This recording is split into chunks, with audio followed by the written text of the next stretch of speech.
Assalamualaikum warahmatullahi wabarakatuh. Perkenalkan, nama saya Muhammad Fikar Husain dengan NIM 2510124046 kelas PAI 2A.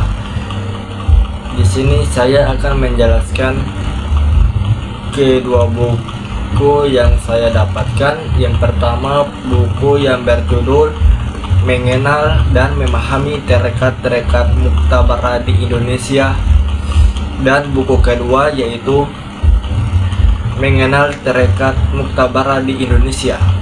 Baik, saya akan menjelaskan buku pertama yaitu Mengenal dan Memahami Tarekat-Tarekat Muktabarah di Indonesia, yaitu buku ini merupakan salah satu referensi penting dalam kajian tasawuf Indonesia yang dijelaskan bahwa tarekat adalah jalan spiritual yang harus dilalui seorang muslim untuk mencapai kedekatan dengan Allah. Pembahasan dimulai dari hubungan antara syariat, tarekat hakikat, dan makrifat. Syarat merupakan dasar hukum Islam. Tarekat sebagai jalan spiritual, itu sebagai pemahaman mendalam. Di sini ada beberapa jenis tarekat. Yang pertama itu tarekat Sattariyah, yaitu menekankan zikir cepat dan metode khusus. Yang kedua, tarekat Tijaniyah, yaitu memiliki wirid khas dan berkembang luas. Berikutnya, tarekat Khalwatiyah, yaitu menekankan latihan menyendiri. Dan terakhir yaitu tarekat Samaniyah yang dikenal dengan zikir berjamaah. Dan ada beberapa tokoh-tokoh penting, yaitu yang pertama itu Abdul Qadir Al-Jailani yang dikenal sebagai pendiri tarekat Qadiriyah yang sangat berpengaruh dalam dunia Islam. Yang kedua, Bahauddin Nasyaban yang merupakan pendiri tarekat Nasyabaniyah yang menekan zikir dalam hati. Yang ketiga itu Ahmad Al-Tijani adalah pendiri tarekat Tijaniyah yang berkembang di Afrika di Indonesia. Itulah yang saya dapatkan di buku pertama. Selanjutnya buku kedua yang berjudul Mengenal Tarekat Muktabarah di Indonesia. Baik, di sini saya akan menjelaskan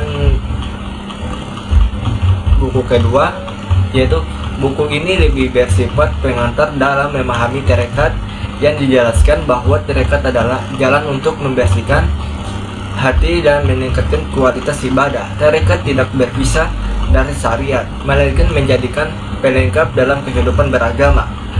Ajaran dalam tarekat meliputi zikir, wirid, suluk, dan bayat kepada musyrik. Di sini ada beberapa praktik tarekat, yaitu zikir di zahar, zikir di kalfi, wirid, dan suluk. Perkembangan ini yaitu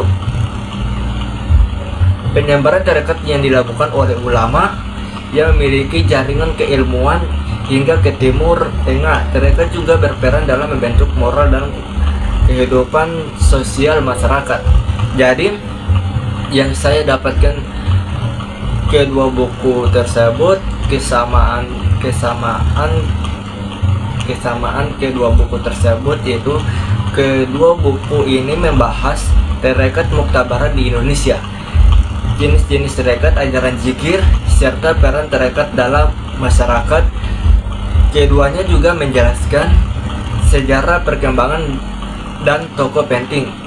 Perbedaan kedua buku tersebut yaitu buku pertama lebih mendalam dan akademik serta membahas tokoh secara rinci, dan buku kedua yaitu lebih ringkas dan mudah dipahami sebagai pengantar.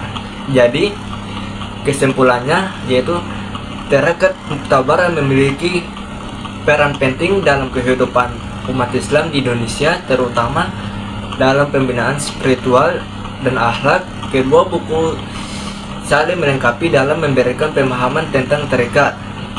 Dengan mempelajari tarekat, seseorang dapat meningkatkan kualitas ibadah dan kedekatan kepada Allah Subhanahu wa Ta'ala.